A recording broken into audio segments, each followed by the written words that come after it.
Let me get you, get the spotlight on you, sir. I'll put myself right next to you. Automatically makes you look better by How are we comparison. doing, everyone? Go, boom, and bam. Doing great. How are Oh, you? I can't hear you at the minute. Why is that happening? Not have me. Okay. Let me know. We've got you good. Yeah. You Not got used Zoom for a while. I might be having a mare. that's all right. No worries, man. No worries. Let us know when you're good.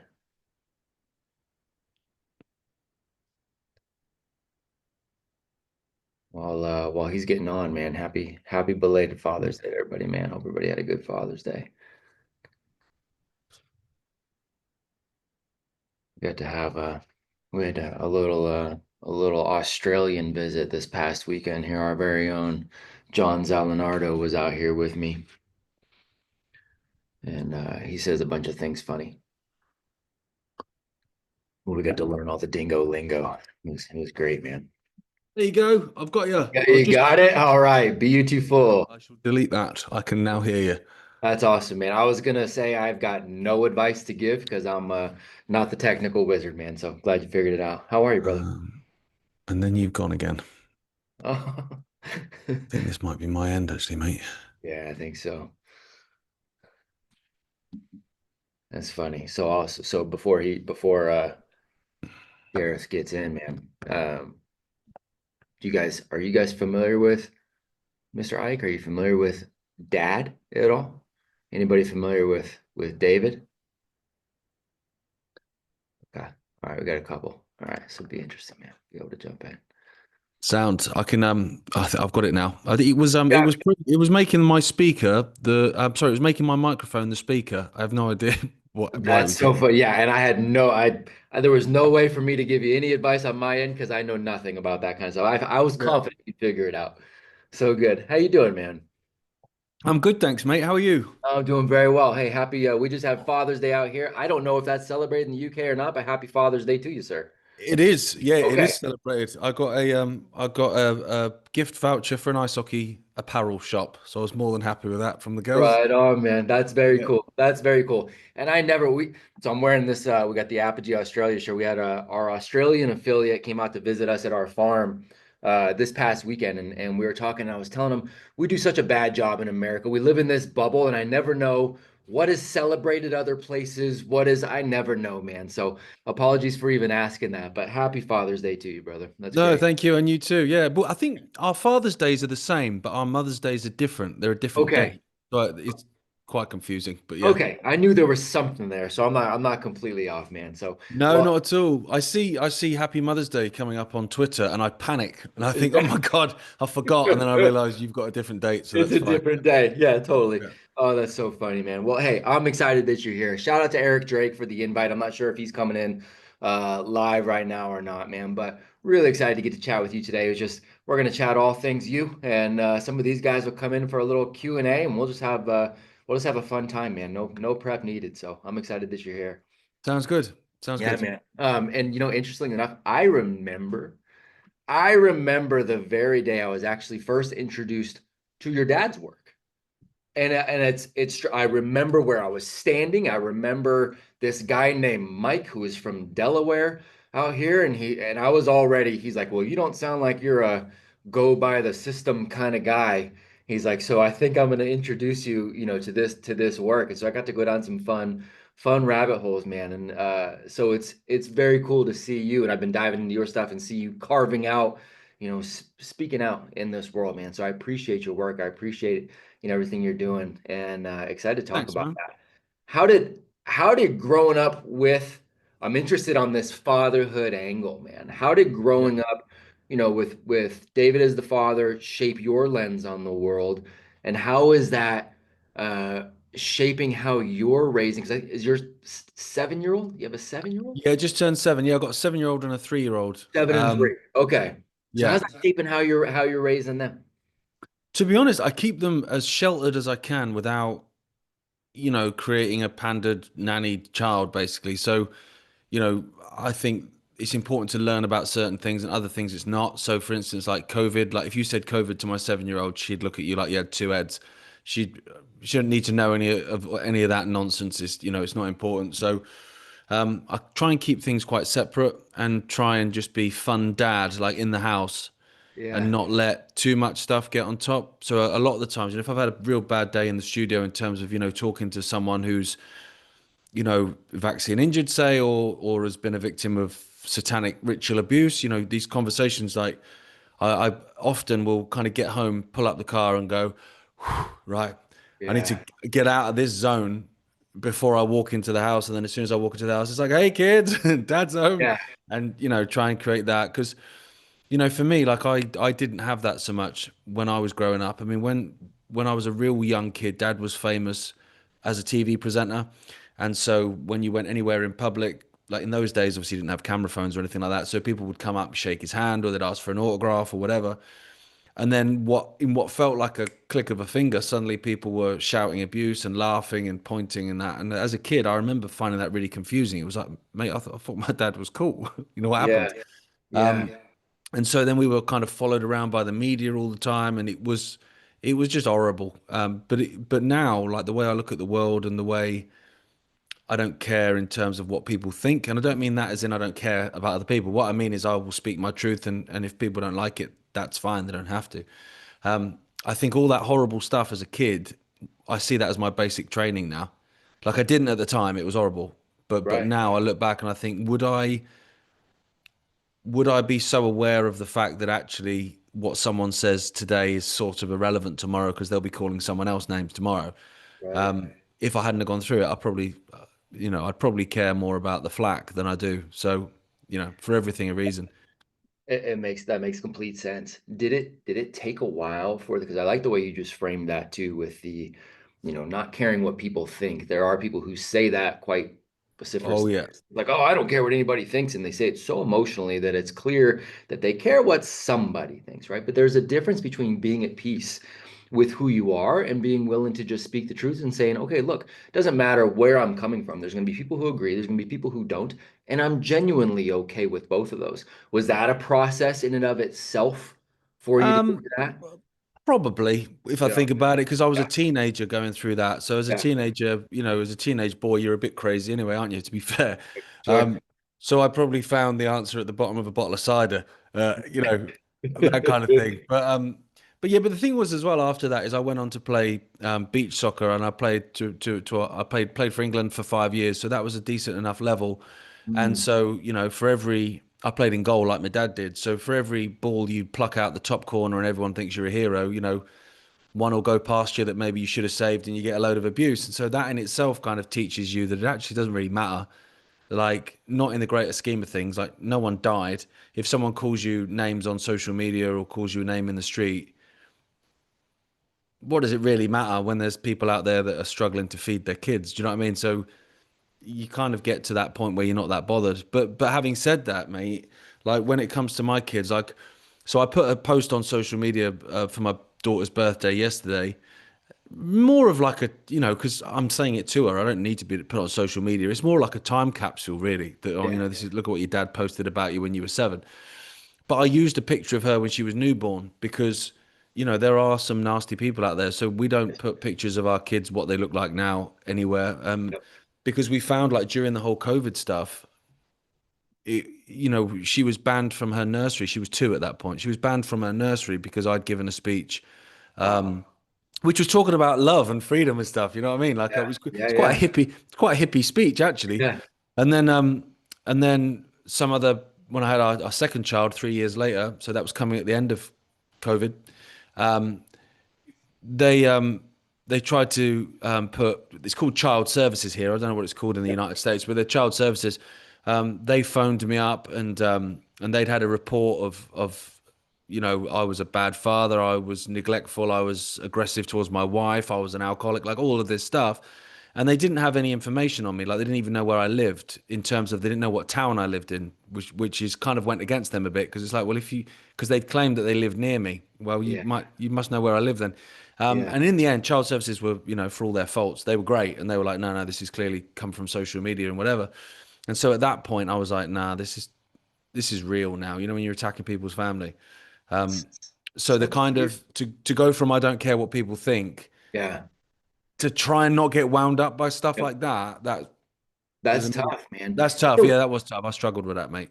That's a weird world, man. It's a weird balance because, like you, we talk about freedom is our favorite F word over here, and we talk about sovereignty, and we talk about not wanting to, to live in this world where we continuously have to bend a knee. And it's a really interesting scenario when we've got to theoretically bend the knee to, the digital age, and everything is governed by these algorithms or corporations or however we want to look at it. And so, Yeah. is free speech at this point? Do you feel like it's even truly possible? And are we trending in a better direction than previous generations, or do you think this is trending downward? I think it's trending downward. I mean, particularly in the UK. I mean, we've got it pretty bad at the Mm. minute, to be fair. We've got people in prison, literally in prison for sending tweets. Um, and I came to the United States last year actually, and I was having a conversation with some people, and when I was talking to them about it, they sort of half laughed and were like, "No, no, no, seriously." I was like, "No, seriously." Yeah, One guy. I mean, some of the things that were said on social media, like they weren't things I agree with, and a bit spicy, a bit ill thought, whatever. But as far as I'm concerned, you know, being ill thought and saying something stupid is something that every single person on the planet is guilty of. And absolutely. if you can sit there and say, "Oh, I've never said anything stupid," then I can call you a liar because I know that's not true. Right. So to go to prison for it is mad. So that's quite bad. But also the other thing I think what they've managed to do, is if you can make the prison bars invisible, then no one's going to try and escape. And I think that's kind of what they've done in terms of certainly with X, is Mm, they've made it this illusion of a free speech platform. But actually, what they've done is by saying and openly saying, freedom of speech, not freedom of reach, is actually it's not really free speech if what you're saying is blocked from other people's ears. mm, So for me, like I look at my ex and I think when it comes up with a timeline, I've just got people thrown at me all the time. Laura Loomer. I don't follow Laura Loomer. She's never not in my timeline. yeah. Constantly. Yet there's people that I like and support and follow. I don't see them. Never say anything. I don't see them. I have to go hunt them down. And I have people all the time coming on to me and going, "Oh, mate, I thought you jumped off X. I didn't realize you were still here. I've not seen you for ages." It's like, mate, I haven't shut up. I'm still here, but Yeah, you're just not seeing it. So it's yeah, like, so is that freedom of speech? Because you're letting me speak, okay, but you're manipulating it. So basically, I'm speaking in an empty phone box. So right. what's the point? You know? That's so interesting, and it's so coincidental. I don't coincidental, I guess is the word, but it's coincidental that you're saying that too, because I just had a very similar conversation with a gentleman named Akira. He goes by Akira the Don. Uh, Oh, I know him. Yeah, I figured you did. And Yeah, I do. that Yeah. was, and we just had this conversation like last week. He's like, "Man, I haven't seen your stuff forever." And he's been on the show, and he's a great guy, a great guy, great father, such a cool musician. And I do want to, and I actually want to talk music with you too, before we jump off. But with this, with those the way that things are being presented like this, what is there a uh, is there a parallel? So this parallel society, this concept of a parallel society, do you think people are moving in the right direction by trying to build something parallel? And so again, I don't know what you know or don't about our organization, but we've got good men and women from all over the world that are coming together around this concept. We're building out education centers for true education, and we're collaborating globally, and we've got 100 plus schools that we built just in this last year alone. And so having these conversations and having conversations with people like you and people like Akira and Alex Zek, and Yeah. who's a good friend, right? And so there's this concept of this parallel society that we're trying to build. Is that something that you feel like is kind of a potential solution? Is it more of a pipe dream? Like, how do you look at this whole, like, let's build something parallel to what we've always had? I think it's a great idea Yeah, because I think it's really easy to stand with a bullhorn or stand with a microphone and shout down the current system. Like the current system is bad. We all get that. I think everyone's pretty much aligned on that. yeah, Um, and that's fine. You can stand there and call it out because you have to. Because for me, I think it's a numbers game, Matt, to a certain degree. Like, so the more people you can wake up, the more people that can see through it, the more people stand up to it, right? But at the same time, if you're not offering something that's better, hmm, then then what have people got to get on board with you? Like at first, Seen it a lot during the whole COVID time where people had been asleep like their whole lives. COVID massively woke them up because, it went from the shadows to a punch in the face. Mm, Suddenly they're following arrows around the superstore and they're like, oh, okay, this is insane. So mm, they woke up and came into the movement, but they're looking for a better life and better solutions. And in large parts of it, there were none. So it's like, okay, yeah, I understand the bad stuff's happened. I understand that. Now what? And mhm. that's where organizations like yourself and others, there's a lot of them now forming in the United Kingdom, certainly like homeschooling and forest schools and Right. homesteads and stuff like that, where you go, because this is the other thing as well, mate, is, we hear about the new normal, build back better, the new normal, heard all that sort of stuff through COVID and ever since. And we're all fighting against it. Like, I don't want the new normal. Like, I don't want your new WEF Agenda 2030 normal. Yep. But then I'm going, but the old normal was pretty crap too, wasn't it? Let's have it right. It was still rubbish. Like, Uh, it's not like what we're looking at the moment with Israel and Iran and all that sort of. It's not like there were no Middle East wars before. It's not like that. We were living in harmony on a farm in Utah. Like, it wasn't like that at all. So let's say no to their new normal. 100% don't want any part of it. But it would be great to create our own, which is right. better because I don't want my kids growing up in the world that I grew up in. Not really. I mean, it had its good elements, but Sure. it wasn't great, man. Man, that's a perspective that I feel like I feel like it is so difficult to get people to understand. I think there is always this my generation had it right sort of thing. The new generation or whatever's going on now is a hot mess versus really taking a look and going, look, there's pieces of things today that are great and that I'm thankful for, and there's a hot mess. And if you look at the past, all of that is the same. And I think our job, especially as fathers, is to do what we can to build, yes, build for society so that we're not just complaining without a solution, but to build that ideal life for our home too. I think that 100%. that's our 100%. obligation, man. Yeah, Uh, well, that's the thing, isn't it? That's what they say is be the change you want to see in the world. And that's it. It's all well and good saying the world needs to be better. It's like, well, start with you. yeah, Start with you. You make your yeah, family life better, other people around you's lives better. They will look at that and then go, that's pretty cool. And yeah, and it just grows, I mean, I think, like, 'cause I talk to my kids all the time about the 80s, when I grew up, and there was parts about the 80s that were horrendous. Like, people, particularly in England, like, people were skint, like properly skint. You had all the miners' strikes and all that kind of stuff, and areas that in the area that I live now, like around me, they're still reeling now financially. They're still screwed now from stuff that happened in the 80s, in terms of the closing of the coal mines and all this sort of stuff, which we see was a prelude to this whole net zero nonsense. 'Cause obviously, all yep, these plans are like long formed, but then at the same time, it's like, but I know no one had a mobile phone. I used to say to my mum, "I'll be back later." Didn't tell her where I was going. I'd go out yeah, with a you're football under gone. my arm, and I'd come back when the street lights came on. And Yep, every other parent, every other kid, those were the rules. that's You right. wouldn't do that now. That's right. No And way you do that now. So it's like that part of the 80s, that was great. That freedom, or at least perceived freedom, that we had to be able to go and do stuff without fear. Like, I never walked down the street on my own as a kid frightened. it But there, but totally. there's areas now, and I'm not a fearful guy. Like, that's not really in my mindset. But there are areas around me and around the cities of England, certainly, that I think, "Oh, I wouldn't go down there. Yeah, there's no way. Yeah, No man. chance." Yep. No, 100%. Was there anything in particular in your, because you had an interesting, obviously had the perspective that from the parental side that helped you see patterns earlier, that helped you see things. Was there anything in particular or any moment in particular when you were younger where you went, "Oh, now I get what dad's talking about," or now yeah, oh my, now I see it for myself kind of deal? Or was it always just like not even really a conscious thing? It's just kind of you had those patterns laid out. Like, was there any time where you're like, "Oh, now I see it"? Yeah, certain moments. Like, Yeah, I've to be honest, mate, I've always been someone that's kind of sort of followed the subplot in life. yeah, Anyway, yeah. while everyone else Okay. was focusing on that, I was kind of going, Same, yeah, that's good, but what about this stuff down here? Like, that's just same. me anyway. My kids are Yep, the same, particularly my eldest. She's totally like that. yep. Um, but yeah, I mean, certain moments like 9/11 was a huge eye opener. Same. Yeah, Um, Obviously, I think that was a red pill for a lot of people, wasn't it? But yeah. also, like, when I played beach soccer, like, I went out to Israel. I played.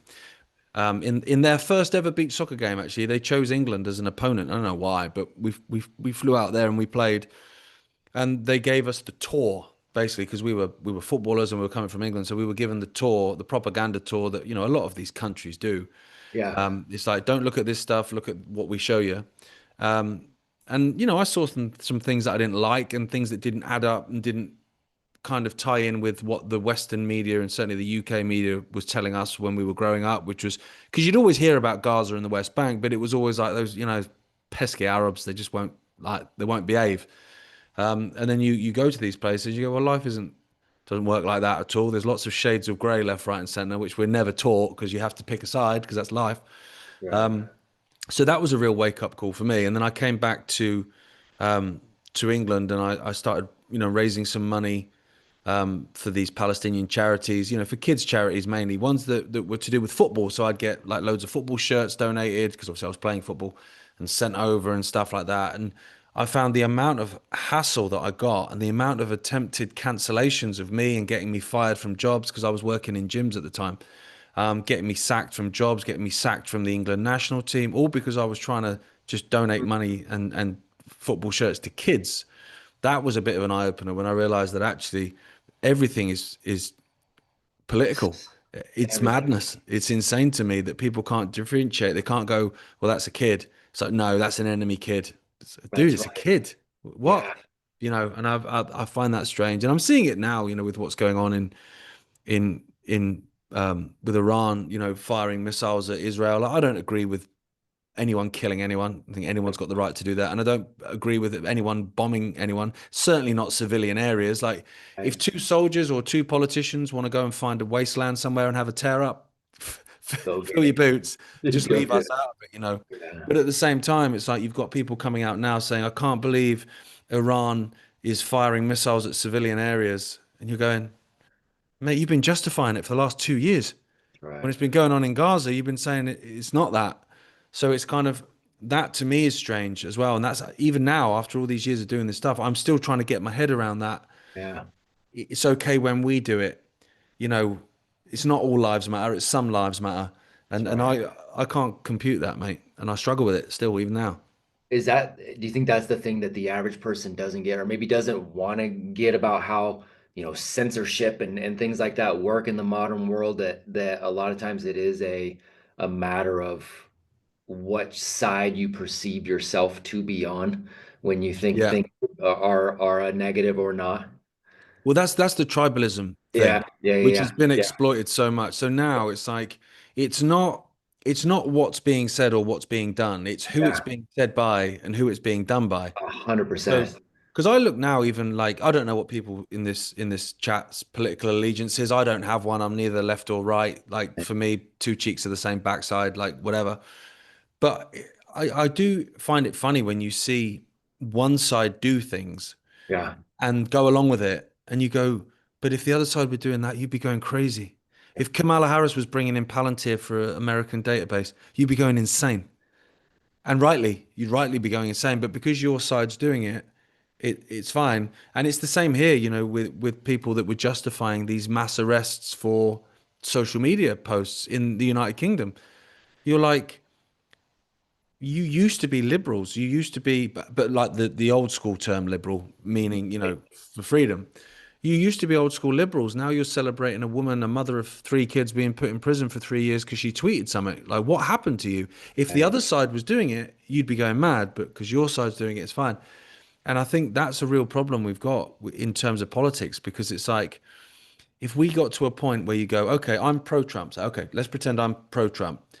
When Trump does something good, I'm going to celebrate it. And when Trump does something bad, I'm going to call it out. And the other side, say it's Harris, for instance, if she does something good, I'm going to celebrate it. And if she does something bad, I'm going to call it out. And if both sides did that, you'd end up with more good and less bad in theory. That's right. But at the moment, it's about winning. My side's winning, and you're like, well, as long as everyone is focused on winning, there's always going to be a loser. And as long as there's always a loser, you're always going to have a large portion of society that's disillusioned and disenfranchised, and they're going to be fighting back. And so all that's going to happen is the political party will change and the arguments will change, and it will carry on and carry on and carry on. Stays the same. Stays the same, yeah.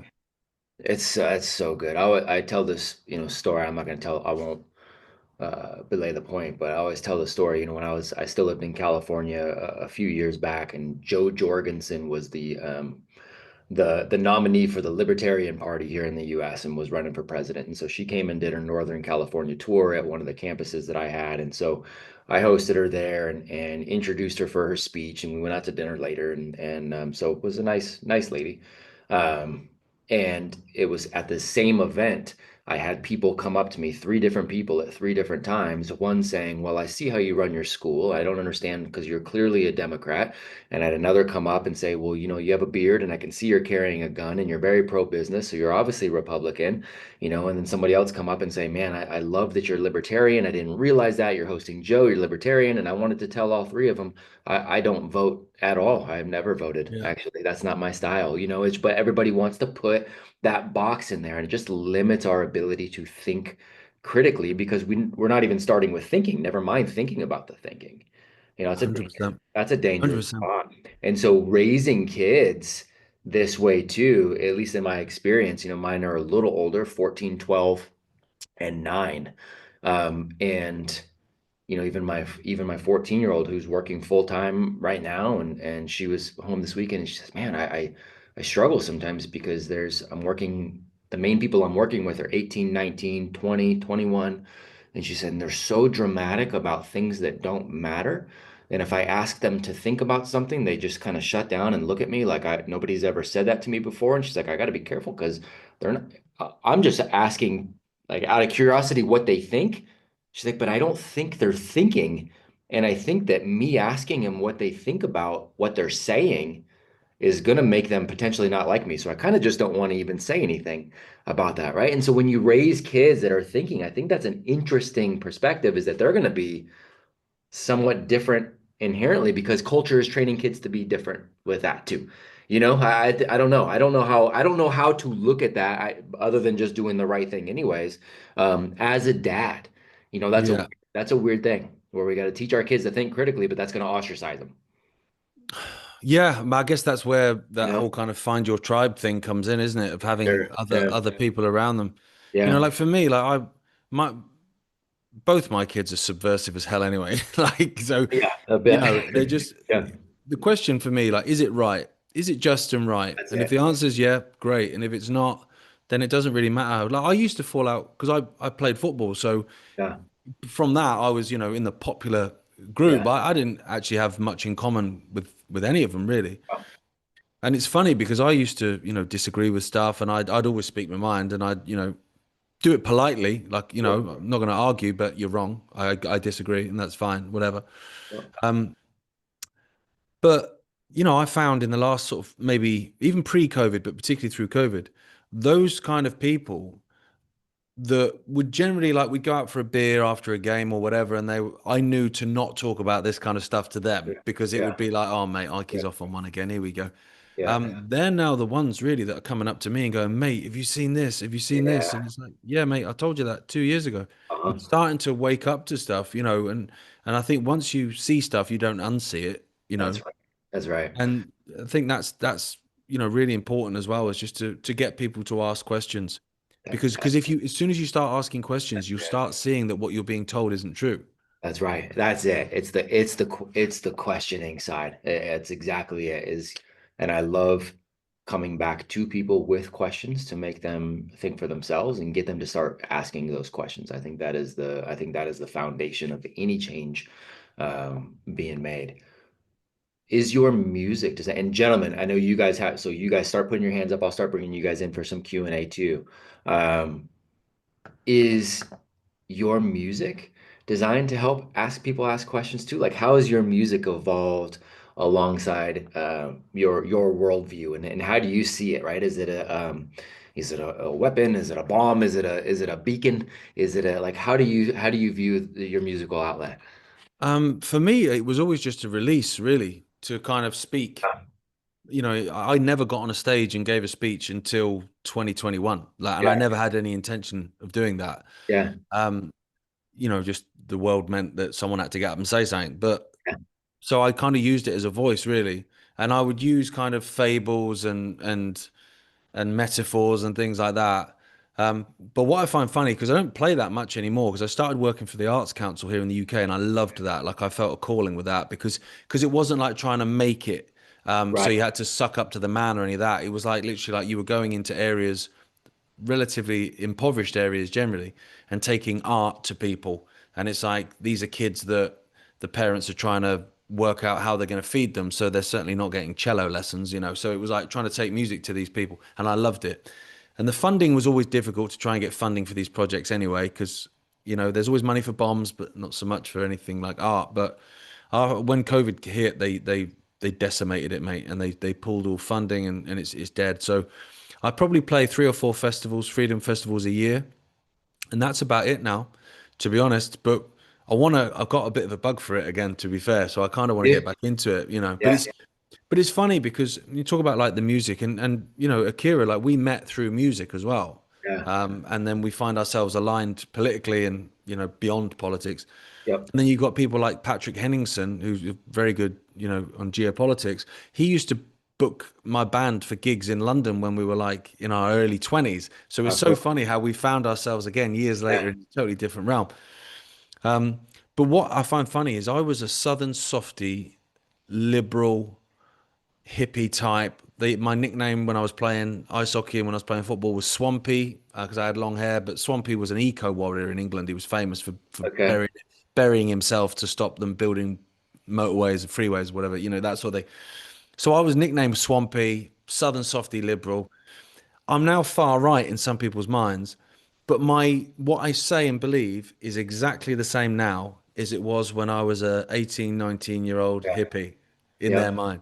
It's just the Overton windows just shifted to such a point where So fascinating. Yeah. it's so bizarre, yeah, to say that you do you, hun, as long as what you do doesn't negatively impact anyone else, you should be free to live your life how you desire is now a far right talking point.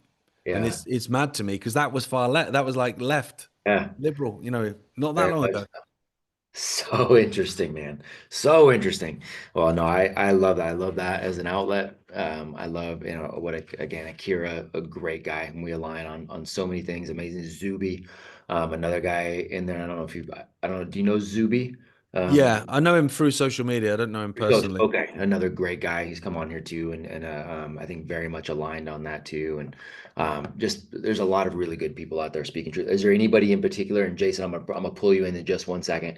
Is there anybody in particular that you're, whether it's in the music scene or in any other space that you're like, ooh, I'm really keen on this guy or this group right now, and reading, kind of reading these books or paying attention to these guys. Like, who do you kind of pay attention to, if anybody? Um, I really like Off Guardian. I've liked them for a while. I Yeah, don't know if yeah. yeah, you've seen Yep, them. Those familiar. guys are really Yep, good. Because what yep, I found as well is, you know, I'm not politically aligned. I just yeah, will say yep, if I think something's bad or something's good, yep. I'll say it. You know, I don't have to hate art just because Hitler was an artist or whatever. You know, so I'm not doing that. And very few people, mate, are like that. Everyone's got a side, whereas they're another outlet that aren't like that. They will call out Trump and Harris and Starmer and Boris Johnson. They'll call everyone out the same for what they're doing. I think that's important. So they're really good. And Whitney Webb's good as well. I guess obviously you guys know Whitney Webb. Whitney Webb. Yep. There, yeah, she's good. Yeah. Jason, let's get you in here, sir. All right. Sorry, Jason. Little guys around. Gareth, appreciate you being here. Appreciate the time. Yeah, definitely more familiar with your dad's work. But yeah, I'm gonna dive more into yours as well. I heard him. Here, one second. Let me get up. I heard him say one time he was talking about something where somebody responded to him and said, "Hey, everybody knows that, mate." And he's like, "Yeah, well, why does everybody know that? How does everybody know that?" And it was just the way I look at it is like these are like societal defaults. So how do you see those coming about, and which ones do you think are the most important to question and to dig into? Society Um, faults. oh, mate. Well, there's a Right, lot like of them. like things, yeah, like everybody knows that. Like, well, how does these things come about where like everybody knows that and Hmm. accepts that as this is the way to do things, this is how things are and should be. I think a lot of it is just through repetition, mate. If it's what you've always heard, whether it be through school, from your parents that went through school as well, and university and everything else, it just becomes like that. And do you know what the new one is? Because it was always Everyone knows that. It's become the science is settled now. In the last few years, it's the same thing. It was the same with COVID. Oh no. The science is settled on vaccines, so you don't talk about vaccines. And now we're hearing it on climate change. Science is settled on it, which means we don't need to debate about it. It's the new, everybody knows that. Yeah. It's also a way, I think, of trying to belittle people. Like, I think a lot of people, I'm not one of these people, by the way, but a lot of people like to belong. They like to be part of, not the Yeah. herd, because it's the wrong, term really, but, part of a group, don't really want to be an outsider. And so if they say to that person, everyone knows that, then, well, if I say I don't know that, then I'm an outsider, and the group is going to think I'm an idiot. So yeah, no, yeah, yeah, well, I'll accept it then as reality. When actually, most of the time, it only takes the tiniest little scrape of the paintwork to see that actually underneath there it's absolute nonsense. Mhm.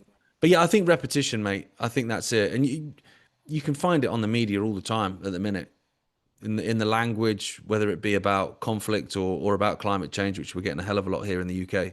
Mhm. Just the way they do it, they frame it in such a way that this is how it is. Don't question this. Shush, shush, shush, shush, everyone. But it's working less, mate. I'll be honest. I don't know about how you guys feel in terms of how it is in North America, but in the UK, it's working a lot less than it used to. People are starting to go, well, no, I'm not. I don't Why? think everyone knows that actually. Mm. What do you think, Jay? Yes, that's good. Yeah, and obviously that's anti-science to not question things and not dig in and not go deeper, but saying the science is settled. So, yeah, that's definitely one. Yeah, that was interesting. Yeah, that's good. Yeah, but yeah, if you hear it repeated a lot, then that sets in and it just becomes the truth. Hmm. So if things are repeated a lot, that's something to think about and to question more. And Oh, Yeah. definitely. We had it with like weapons of mass destruction. Mm. It was constant, hmm constant. Even here in the United Kingdom, every news, it was Saddam has got this said as fact. And hmm so then it just goes into people's heads, and then suddenly they start repeating it to people down at the shops or in the pub or at work, and they don't even know why they're saying it. Like you're saying then, Matt, about your daughter saying, I don't even think they know why they think Right. certain things. Well, they don't think them. They've been put there, and then That's they're right. just kind of repeating it. And the minute you say to that person, "Sorry, can you explain to me why you come to that opinion?" What? They've got nothing. That's right. Half the time they got nothing, and then that's when they call you names. Generally, I find at that point. That's right. That's right. Yeah, the it's that Orson Scott Card, quote that I've used on here quite a bit, man. Is this is how we as humans are. We question all the things we believe, except for those we really believe and those we refuse to question. Right? It's And it it's just it's that. And as soon as Jason, you go, hey, but what about, and you just give them a question to start thinking the other way, chances are 9 times out of 10, at least in my experience, they'll be a little more annoyed at you for making them think about something and think about an alternative than they would at any of the programming or any of the people that programmed or any of the media outlets or whoever programmed them to begin with. They'll be mad at Jason because you made me question it. 100%. You know, This is the thing as well. Like, and I use this analogy a fair bit.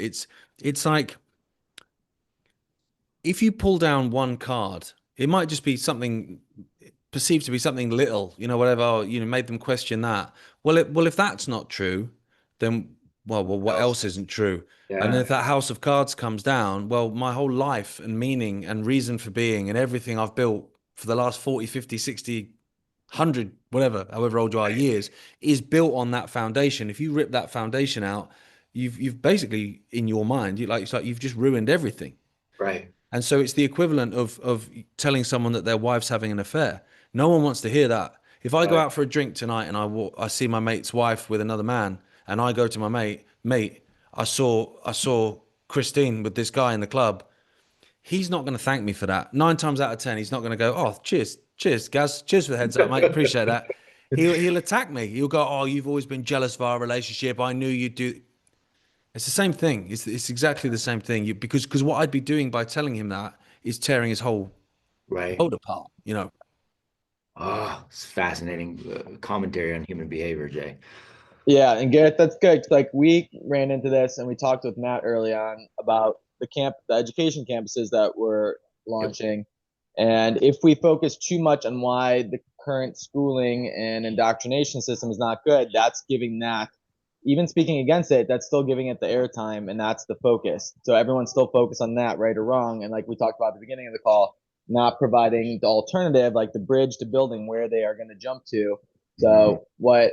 Yeah. So early on, a lot of things that we are talking about was that, but now that we're building, I'm trying to focus more on what we are doing, and then Matt will kind of tease in a little things about the system in his way that he's trained and done for a longer time. You're exactly yeah, so right. just focusing on the what and the where and where we want to go and creating our new normal versus focusing on the old. Absolutely. Right. You know, and the thing is about being creative as well. It's like, you know, if there's a restaurant in town and you want to open a better, more successful restaurant, you don't do that by going and smashing their windows. That's You right. just make yours better to the Yeah. point where no one wants to go to that one anymore. You've given them a choice of, yeah, oh, you can go to your normal state school where this is going to happen and that's going to happen, and you're going to have to enter the school through metal detectors because of knives Yeah. and everything else, or you can come here where we're doing. Well, I want my kid to go there. So Yep. then, in the end, like society just will move towards that, and it's almost like a transition that happens without the need for, you know, violence and aggression, and always focusing on the negative because, Right. you know, and I'm guilty of it, mate. I'll be honest, guys. Like because of the information that you're exposed to on a daily basis, it's hard to try and stay positive all the time. And sometimes it does get a bit much, but then you have to kind of take that deep breath and remind yourself that, mate, the world's amazing and human Yeah. beings are amazing and capable of amazing things. It's just there's a real tiny but very vocal percentage Mm. that are kind of, you know, behind the wheel at the moment. Mm. Um, and It's spot you on, know, man. yeah. It's spot on. And Jay, the next documentary that'll be out here by fall, Jay, is all about the solution too. So it's exactly what you're saying. Good stuff, brother. What and I know you're not, you know, Nostradamus and neither am I. But when you're looking out over the landscape and just thinking, okay, the next, you know, next 5, 6, 7 years, what are you excited about the most? And is there anything, I don't know if worry is the right word. I get I think you and I are very similar. I don't think we operate with a fear-based mindset. And so worry may No. not be it, but like, okay, we need to pay attention to this, right? If you're looking at the next five years or so, what are you excited about? And what are you like, we should keep an eye on this? Well, I think in the immediate, I think, you know, looking at the Middle East and the fact that, you know, Trump has basically kind of left the door open now by saying that if anything happens to an American citizen, then, you know, the US are all in another war in the Middle East. Well, if you've got nefarious people out there that want America in that war, then you've just told them what they need to do to get you in there for a There's the start. game, man. Yep. It also wouldn't shock me, as bizarre as it sounds, if something even happened to Trump, because the Americans would jump into a conflict if anything happened to him. So I think that's something to keep an eye on, Mm. in terms of the escalation there and the war, which affects everyone. You know, people forget that actually it's not just about the fact that you're going to have a bunch of sides over there somewhere over the rainbow in the Middle East blowing the living hell out of each other. Like, I don't live there, so it doesn't matter. Well, it does, because, you know, all of the global economies and global trade and everything else kind of collapses, which then Mm. makes it more important for your homesteads and all this kind of stuff, you know, to be self-sufficient. What I see as something to be excited about is the fact that more and more people are waking up. Mhm. And, you know, once you see things, like I said earlier, you can't unsee them. People are starting to see through the lies to a level like they never have before. Certainly Yeah. not in my lifetime. And the other thing as well is, you know, everything has an effect. And so what they've done in terms of society is they've destroyed society, or they're attempting to. If I just take this country, for instance, you know, we pay the highest energy bills on the planet. They're destroying farmland to put solar farms absolutely everywhere while spending tens of millions to dim the sun. It's like, well, how's that going to work with this solar farm then? Um, our leadership, it's mad, isn't it? Our Yeah. leadership is talking himself into war with Russia. He's talking himself into war with Iran. All of this going on while people are struggling to pay the bills, yet you're giving all this money to Ukraine. So more and more people are getting angry and desperate. And more and more people are being pushed to a point where they've got nothing left to lose. Mm. Now, you're probably wondering why I think that's a positive. Of course, I don't think it's a positive that people are being pushed there. But in terms of standing up and fighting back, Right. if I'm going in a boxing ring, I don't want to fight that dude who's got nothing left to lose. It's the one Yep. guy I don't want to fight because Yep. he's going to leave it all out there. And so what I'm seeing, not just in the UK but worldwide, is this global establishment. Because for me, I don't think they see borders, not really. This global establishment are creating millions and millions, if not billions, actually, of people with nothing to lose. Mhm. So it's almost like they're building an army to fight against themselves. It's Fighting. very extraordinary, I'm encouraged by that. The fact that actually, okay, because we can tick along as we're going, if you like, or actually we can get to a point where we go, right, Joe, I'm done. And I Mhm. think there's a lot of people now at that point I of love I'm that. done. I love that perspective, man. I love that perspective. So in the process of that, hopefully being true to okay, Jay, yeah, we'll get Jay and I want to follow up on that, but Jay, I'll bring you back in here first. Yeah, on that same point. So when people are ready to fight back, you see that as a positive, but a lot of times they're already trained on how to fight back. So they're already fighting a losing battle, picking a side where both options are Mhm. losing. So how would you recommend that people fight back and not react on how they've been, how maybe we've been programmed or led to believe is the best for us? No, Mm. it's a really good point, mate, to be Mm. fair. Yeah, I mean, I've been saying this for particularly after Southport, like we had these riots here in the United Kingdom, is that actually the establishment, if you're sat at home watching Jerry Springer or Bargain Hunt or whatever, they're fine with that because they're fine with that because you're placid, you're done, whatever. But if you're on the street throwing rocks at coppers, they're fine with that as well because they can stamp down on that and they can lock you up and shut you down. It's the middle ground, and that's where, like Jason's point there, that's where unfortunately a lot of people are. That's what anger is in their mind. Well, actually, there is a righteous anger in just saying no and non-compliance. And when Right. you have these conversations with people, they look like, oh, that's a real simple outlook. Well, mate, the best pop songs are the simple ones. Look at the Beatles. Sometimes the best answer is the most simplistic one. It's the one staring you in the face, and you're looking for all these complex. No, it's not. It's not a big mathematical Yep. conundrum. It's literally just say no Yep. peacefully. Peacefully. You look at March 2020 when they shut everything down and destroyed the economy and destroyed people's livelihoods and drove suicide rates. If at the start of it people had gone, nope, No, I'm we're not all set. Yep. I'm not closing my business. And Yep. my the business next door to me is not doing it either, and neither's the one across the road. Then it ends. If one or two of you do it, they can come and pick you off and try and make an example of you. But if enough people go, I'm not doing it, mate. Like I'm Mhm. not doing it. I'm not going along with it. Yeah, you can send me a bill every time I drive into a low emission zone, but I'm not paying it. And to hell with you. And I think they know that, mate, which is why they're so desperate to get this whole social credit system in, this whole digital Mm. ID and everything. So they don't need to bank on you handing over the money. They'll just take it immediately. Yep. That's why they're so desperate to get that in, because I think they must know. I mean, the demons that rule the place are not very nice people, but they're well organized and they're not stupid. And I Right. think I think they know that a change is in the air. That's right. So they got to get something ahead. I think you're spot on with the digital ID and the um with the monetary system and all. I think that's a real threat because that's the last card left to play Yeah, with yeah, absolutely. So it's the ultimate control at that point yep. because they take the free will and the free thought out of it. It's all just done Yep. on a technological level, and therefore you basically don't really have any input in it. 100%. Um, yeah, and that's why we need to. That's the one thing. Like, and I keep saying this to people here in England. Like, doesn't matter what side of the fence you are, politically or religiously or ethnically, whatever. Yeah. Digital IDs, mate. Big no across the board. Big giant no. So what are you excited to build for you? What's the next few years look like for you? What are you excited about? What are the projects that you're most pumped about for you?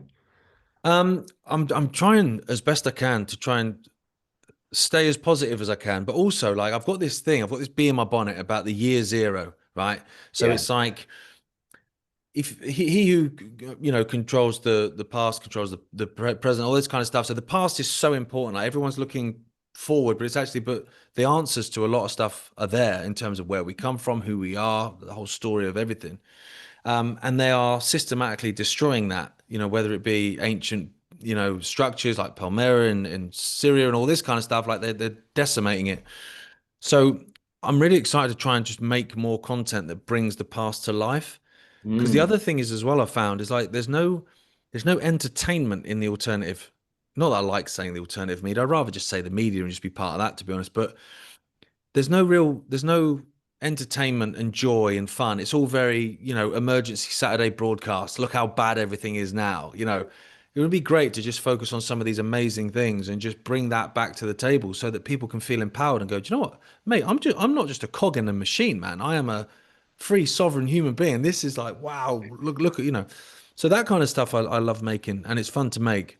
To go alongside the current affairs stuff, which I know you have to do, but it's depressing a lot of the time. Yeah. So that kind of stuff is important. And then I'll be honest with you, mate.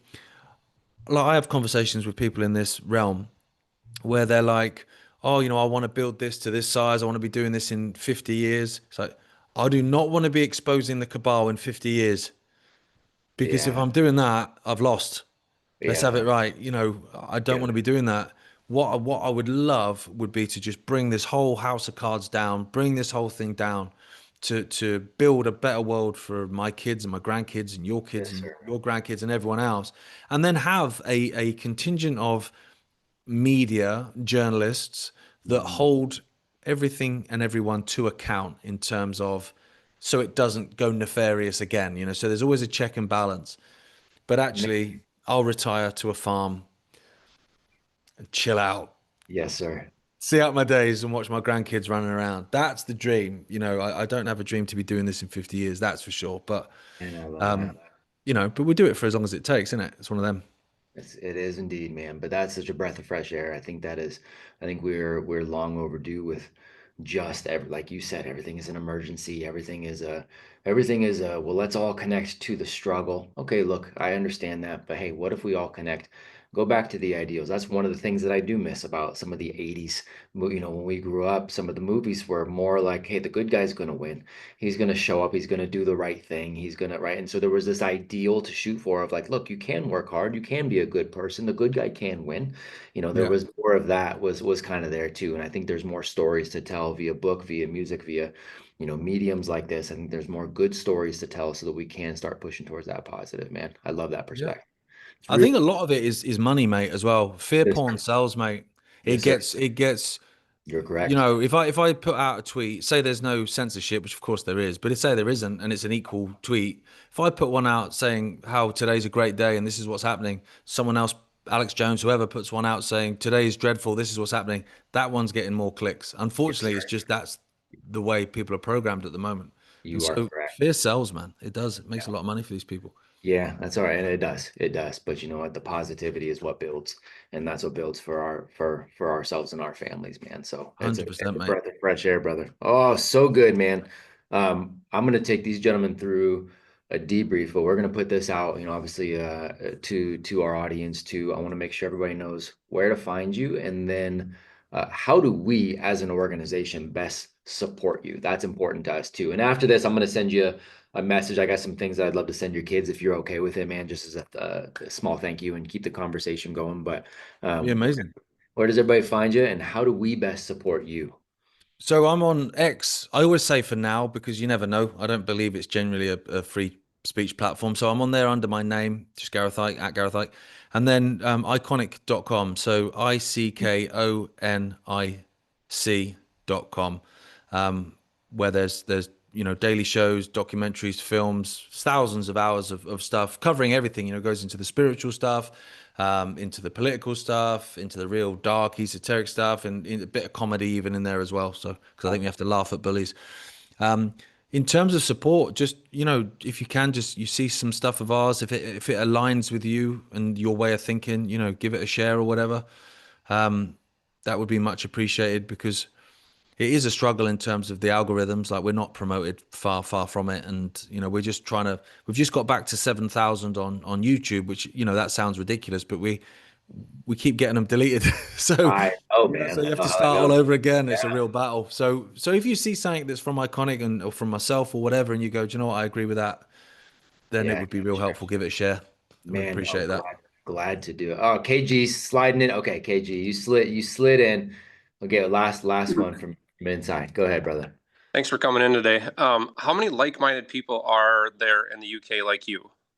Are you grossly outnumbered, or do a lot of people think the way you think? Hmm. Um, I'm outnumbered. Yeah, that's for sure.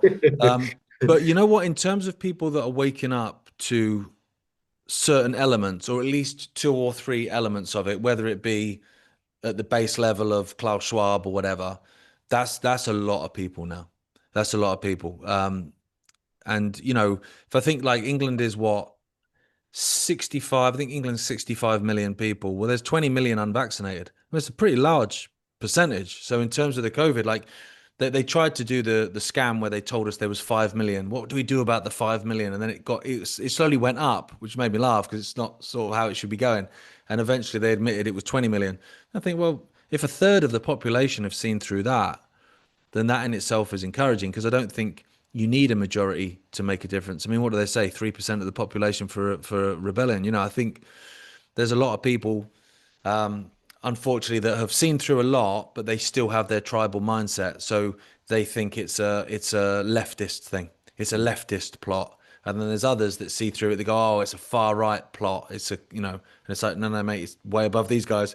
But in terms of people that see through a problem, they know something's wrong. I'd say that was the majority now, mate, to be honest. Cool. Awesome. That's good to hear. It is indeed. It is indeed. Brother, you breath of fresh air, man. I appreciate you, appreciate your perspective, appreciate the way you're leading over there, and not just out loud for everybody here, but at home too, man. That's a big deal, and it very much speaks to all the men that are here, man. So Thanks, mate. Appreciate it. For sure. It has definitely been an honor. I'm going to take these guys through the hour, and then, like I said, I'll reach out to you. Want to send something to you. It's just a small thank you and continue the conversation, man. So grateful. That's very kind of you. Thank you. I've enjoyed it. Cheers, guys. Take care of yourself, everyone. Appreciate you, brother. Talk soon. Thank you. See you, mate. Bye-bye.